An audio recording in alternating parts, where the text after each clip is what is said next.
Hi ಎಲ್ಲ ನಮಸ್ಕಾರ ಎಲ್ಲರಿಗೂ ಸಹ ಸ್ವಾಗತ ಸುಸ್ವಾಗತ ಇನ್ನೊಂದು ವಿಡಿಯೋಗೆ. ನನಗೆ ಇವತ್ತು ದ ಕೇರಳ ಸ್ಟೋರಿ 2 ಮೂವಿನ ನಾನು ರಿವ್ಯೂ ಅನ್ನ ಮಾಡೋದಕ್ಕೆ ಬಂದಿದ್ದೀನಿ. ನನಗೆ ಟಾಕ್ಸಿಕ್ ಇಂದ ಒಂದು ಸಾಂಗ್ ಬಂದಿದೆ. ಆ ಸಾಂಗ್ ಬಗ್ಗೆ ಒಂದು ರಿವ್ಯೂ ಅನ್ನ ಮಾಡೋಣ ಅಂತ ಅಂದ್ಕೊಂಡೆ, ಬಟ್ ಅಷ್ಟೊತ್ತಿಗೆ ಸ್ವಲ್ಪ ಲೇಟ್ ಆಗಿತ್ತು. ಹಂಗಾಗಿ ಅಡ್ಜಸ್ಟ್ ಅನ್ನ ಮಾಡ್ಕೊಳ್ಳಿ, ಬೆಳಗ್ಗೆ ಅಂತೂ ಖಂಡಿತವಾಗ್ಲೂ ಹಾಕಿ ಹಾಕ್ತೀನಿ. ನನಗೆ ದ ಕೇರಳ ಸ್ಟೋರಿ ಅಂತೂ ತುಂಬಾನೇ ಚೆನ್ನಾಗಿತ್ತು ಮೂವಿ. ಅದೇ ಹುಡುಗಿನ ಕರ್ಕೊಂಡು ಹೋಗಿ ಮತಾಂತರಗೊಳಿಸಿ ಅದೇ ಏನೇನು ಅಲಿಗೇಷನ್ಸ್ ಎಲ್ಲ ಇದ್ವು ಅಲ್ವಾ, ಅದನ್ನೆಲ್ಲ ಈಗ ನಾನು ರಿಪೀಟ್ ಅನ್ನ ಮಾಡೋದಕ್ಕೆ ಹೋಗೋದಿಲ್ಲ. ಅದೇ ರೀತಿ ಕೇರಳ ಸ್ಟೋರಿ 2 ನಲ್ಲೂ ಇದೆಯಾ ಇಲ್ವಾ, ಬೇರೆ ಏನಾದ್ರು ತಗೊಂಡು ಬಂದಿದಾರಾ ಇಲ್ಲ ಬೇರೆ ಏನಾದ್ರು ಇಟ್ಟಿದಾರಾ ಅಂತ ನಿಮ್ಗೆ ಗೊತ್ತಾಗ್ಬೇಕು ಅಂತಂದ್ರೆ ನೀವು ಈ ಮೂವಿನ ಖಂಡಿತವಾಗ್ಲೂ ನೋಡ್ಬೇಕು. ಯಾಕಂತಂದ್ರೆ is the pure Indian movie ಅಂತ ಹೇಳ್ತೀನಿ. ಯಾಕಂತಂದ್ರೆ ಒಂದು ಹೆಣ್ಣು ಮಗುವನ್ನ ಜನ್ಮ ಕೊಡೋದು ಎಷ್ಟು ಕಷ್ಟ ಅಂತ ತಂದೆ ತಾಯಿಗೆ ಗೊತ್ತು.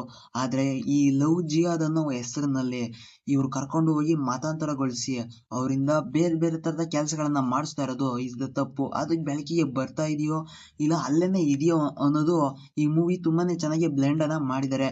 ನನಗೆ ಈ ತರ ಮೂವಿಗಳನ್ನ ರಿವ್ಯೂವರ್ ಆಗಿ ತುಂಬಾನೇ ಕೇರ್ಫುಲ್ ಆಗಿನೇ ನಾವು ರಿವ್ಯೂ ಅನ್ನ ಮಾಡ್ಬೇಕು. ಯಾಕಂತಂದ್ರೆ ಚೂರು ಹೆಚ್ಚು ಕಮ್ಮಿಯಾಗಿ ಮಾತಾಡಿದ್ರು ಕೂಡ ಏನೇನೋ ಆಗೋಗ್ಬಿಡ್ತವೆ. ಹಂಗಾಗಿನೇ ತುಂಬಾನೇ ಟೈಮ್ ತಗೊಂಡು ನಾನು ಈ ರಿವ್ಯೂ ಅನ್ನ ಮಾಡ್ತಾ ಇರೋದು ಕೂಡ.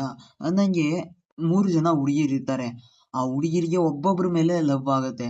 ಲವ್ ಆದ್ಮೇಲೆ ಅವರು ಮನೆ ಬಿಟ್ಟು ಇದೇ ರೀತಿ ಲವ್ ಜಿಹಾದ್ಗೆ ಸಿಗಾಕೊಂಡು ಮುಸ್ಲಿಮ್ಸ್ಗೆ ಮತಾಂತರವಾಗ್ಬೇಕಾಗಂತ ಪರಿಸ್ಥಿತಿ ಬರುತ್ತೆ. ಅವರು ಆಗ್ತಾರ, ಅಕಸ್ಮಾತ್ ಬೇರೆ ಯಾರಾದ್ರೂ ಫೋರ್ಸ್ಫುಲ್ ಆಗಿ ಅವ್ರನ್ನ ಮತಾಂತರಗೊಳಿಸ್ತಾರ ಅನ್ನೋದೇ ಇಲ್ಲಿರುವಂತ ಮೇನ್ ಅಂತ ಹೇಳ್ತೀನಿ. ನನಗೆ ಮೂವಿ ತುಂಬಾನೇ ಚೆನ್ನಾಗಿದೆ ಗುರು. ಯಾಕಂತಂದ್ರೆ ಆ ಒಂದು ಹೆಣ್ಣು ಮಗುವನ್ನ ಅವ್ರು ಕರ್ಕೊಂಡು ಹೋಗಿ ಆತರ ಮಾಡೋದಿದೆಯಲ್ಲ, ಇಸ್ ದ ಅನ್ಫೇರ್ ಅಂತಾನೆ ಹೇಳ್ಬಹುದು. ಯಾಕಂತಂದ್ರೆ ಒಂದು ಫ್ಯಾಮಿಲಿಗೆ ಹೆಣ್ಣೆ ಆಧಾರ ಅಂತದ್ನಲ್ಲಿ ಆತರ ಮಾಡೋದು ಇಸ್ ತಪ್ಪು ಅಂತ ಹೇಳ್ತೀನಿ. ನಂಗೆ ಆ ಹೆಣ್ಣನ್ನ ಕರ್ಕೊಂಡೋಗಿ ಆ ಕೆಲಸವನ್ನ ಮಾಡಿದ್ರಲ್ವಾ, ಅದು ತುಂಬಾನೇ ಭಯವನ್ನ ಪಡಿಸ್ಬಿಡುತ್ತೆ ಸ್ಕ್ರೀನ್ ಮೇಲೆ. ಯಾಕಂತಂದ್ರೆ ಅವ್ರು ವರ್ತಿಸುವಂತ ಅದಿದೆ ನೋಡಿ, ಅದು ಹೇಳಕ್ ಆಗೋದಿಲ್ಲ ಬಿಡಿ, ಆ ಲೆವೆಲ್ಗೆ ಕೊಟ್ಟಿದ್ದಾರೆ ಅಂತಾನೆ ಹೇಳ್ಬೋದು. ತುಂಬಾನೇ ಚೆನ್ನಾಗಿನೇ ಮೂಡಿ ಬಂದೆ ಕತೆ ಅಂತ ಹೇಳ್ತೀನಿ. ನನಗೆ ಈ ಕತೆ ಅದೇನು ಅಂತ ಮುಂದೆ ಹೇಳ್ತೀನಿ ನಿಮ್ಗೆ. ಇನ್ನು ನೆಕ್ಸ್ಟ್ ಬರೋದಾದ್ರೆ ಇಲ್ಲಿರೋ ಪರ್ಫಾರ್ಮೆನ್ಸ್ ಅಂತ ಹೇಳ್ತೀನಿ. ಯಾರ್ ಗುರು ಇವರೆಲ್ಲ ಪರ್ಫಾರ್ಮರ್ಸು, ಅವ್ರ ಹೆಸರೇ ನನ್ನ ಬಾಯಲ್ಲಿ ಬರ್ತಾಯಿಲ್ಲ, ಆ ಲೆವೆಲ್ಗೆ ಪರ್ಫಾರ್ಮೆನ್ಸ್ ಅನ್ನ ಕೊಟ್ಟಿದ್ದಾರೆ. ತುಂಬಾನೇ ಚೆನ್ನಾಗಿನೇ ಪರ್ಫಾರ್ಮೆನ್ಸ್ ಅನ್ನ ಕೊಟ್ಟಿದ್ದಾರೆ. ನಮ್ಮ ಕನ್ನಡದಲ್ಲೂ ಕೂಡ ಈ ತರದ ಒಂದೊಂದು ಮೂವಿಗಳು ಬಂದ್ರೆ ಚೆನ್ನಾಗಿನೇ ಓಡ್ತವೆ ಅಂತ ಅನ್ಸ್ಬಿಡುತ್ತೆ. ಸ್ಕ್ರೀನ್ ಮೇಲೆ ನೋಡ್ತಾ ಇರ್ಬೇಕಾದ್ರೆ ಸ್ಕ್ರೀನ್ ಮೇಲೆ ತುಂಬಾನೇ ಚೆನ್ನಾಗಿನೇ ಪರ್ಫಾರ್ಮೆನ್ಸ್ ಅನ್ನ ಮಾಡಿದ್ದಾರೆ ಅಂತ ಅನ್ಸುತ್ತೆ. ಯಾಕಂತಂದ್ರೆ ಅಲ್ಲಿರುವಂತ ಒಂದೊಂದು ಕ್ಯಾರೆಕ್ಟರ್ ನ ಎಸ್ಟಾಬ್ಲಿಷ್ ಮಾಡಿರೋದೇ ಅದ್ಭುತವಾಗಿ ಇದೆ. ಇನ್ನು ಸ್ಕ್ರೀನ್ ಪ್ಲೇ ಕೂಡ ತುಂಬಾನೇ ಚೆನ್ನಾಗಿನೇ ಮೂಡ್ ಬಂದಿದೆ. ಬಟ್ ಕತೆ ಬಗ್ಗೆ ಲಾಸ್ಟ್ ಹೇಳ್ತೀನಿ ಏನಾಗಿದೆ ಅಂತ. ಸ್ಕ್ರೀನ್ ಪ್ಲೇ ಇದೆಯಲ್ಲ, ಇಸ್ ಸೋ ಕ್ಯೂಟ್ ಅಂತ ಹೇಳ್ತೀನಿ. ತುಂಬಾನೇ ಚೆನ್ನಾಗಿನೇ ಬಂದಿದೆ ಕೂಡ. ನಂಗೆ ಡೈರೆಕ್ಷನ್ ಬಗ್ಗೆ ಅಂತೂ ಹೇಳೋಂಗೆ ಇಲ್ಲ. ಇನ್ನಂತೂ ಕೆಲವೊಂದು ಪ್ಲೇಸ್ಗಳು ಅಂದ್ರೆ ಕೇರಳ, ರಾಜಸ್ಥಾನ್ ಈ ತರ ತೋರಿಸಿದ್ದಾರೆ, ತುಂಬಾನೇ ಚೆನ್ನಾಗಿ ತೋರಿಸಿದ್ದಾರೆ. ಬಟ್ ಕೇರಳ ಸ್ಟೋರಿ 2 ಅಂತ ಇದೆಯಲ್ಲ, ಅದನ್ನ ಇಡಬಾರ್ದಿತ್ತು. ಅಂದ್ರೆ ಟೈಟ್ಲ್ ಅನ್ನ ಬೇರೆ ಯಾವ್ದಾರು ಇಟ್ಟಿದ್ರೆ ತುಂಬಾನೇ ಚೆನ್ನಾಗಿರೋದು ಅಂತ ನನ್ನ ಅಭಿಪ್ರಾಯ ಕೂಡ ಅನ್ನಿಸ್ತು. ಇನ್ನು ನೆಗೆಟಿವ್ ಕಡೆಗೆ ಬರೋದಾದ್ರೆ ಇಲ್ಲಿರುವಂತ ಕತೆ ಅಂತ ಹೇಳ್ತೀನಿ.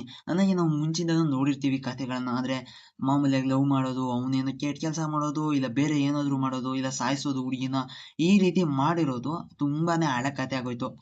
ಅದನ್ನೇ ಇವರು ತಂದು ಬೇರೆ ತರದ ಒಂದು ರೂಟೀನ್ ಟೆಂಪ್ಲೇಟ್ ಅನ್ನ ಕೊಟ್ಬಿಟ್ಟು ಮಾಡಿದ್ದಾರೆ.